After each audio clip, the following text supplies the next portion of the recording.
Oh, eto na naman. Isang content creator, vlogger na babae. Pinatay. Pero kakaiba ito. Marami ang natutuwa. Tara, usap tayo.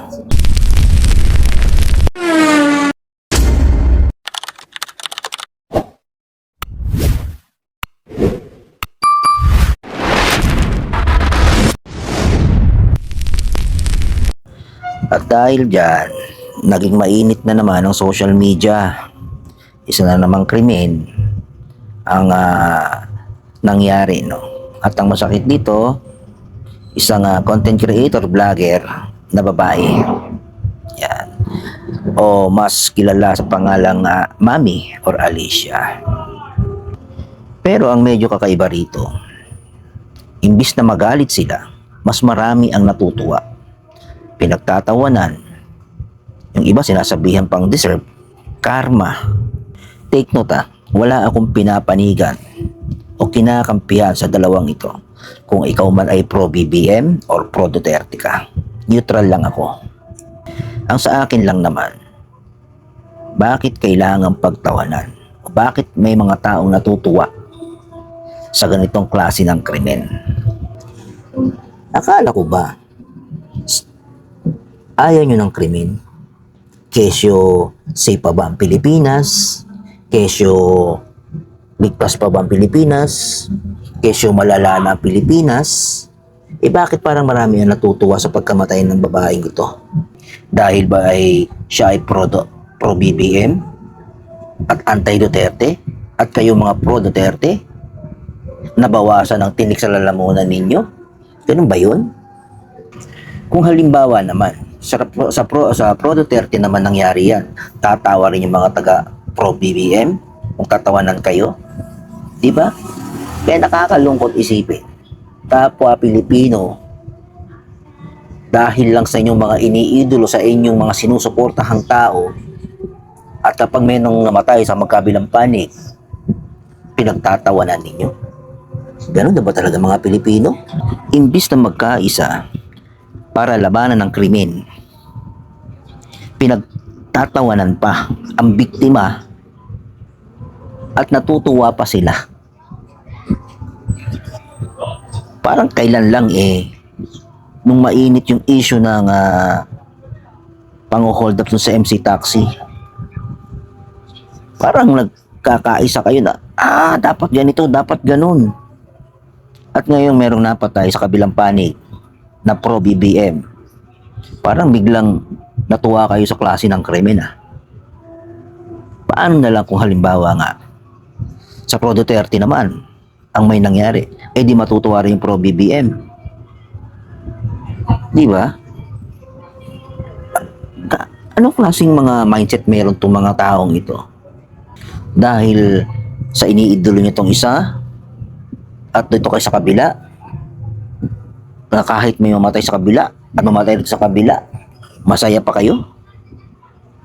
Ano yun? Anong klaseng mga Pilipino tong mga ito?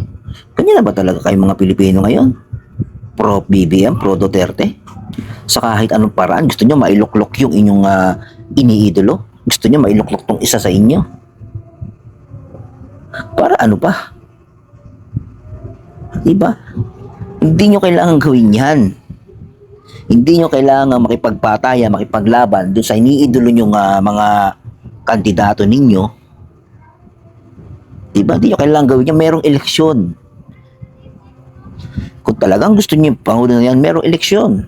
Gamitin niyo yung pagboto ninyo. Iboto ninyo yung gusto ninyo. Hindi yung kayo magpapatayan dahil lang sa isang politiko. Dahil sa politiko. Nagpapagamit kayo sa politiko. Akala ko ba yung mga botante, yung mga Pilipino, mga talino na pagdating sa mga ganyan, hanggang ngayon pala. Diba? Akala ko noon, ang mga botante, ang mga Pilipino, ay magaling nang pumili ng kanilang mga susuportahang kandidato. Di ba? At sa paraan, ng tamang paraan, at ang paraan na yun ay ang eleksyon, ang botohan. Doon nyo gamitin ang pwersa ninyo para kung sino man yung gusto ninyong iboto, iloklok sa pwesto. Sige, iloklok ninyo. Hindi na kailangan dumaan sa marahas na paraan, gaya ng ganyang klase ng patayan. Di ba? Nagpapagamit kayo sa mga yan. Diyos ko po naman. Kayo-kayo lang mga Pilipino.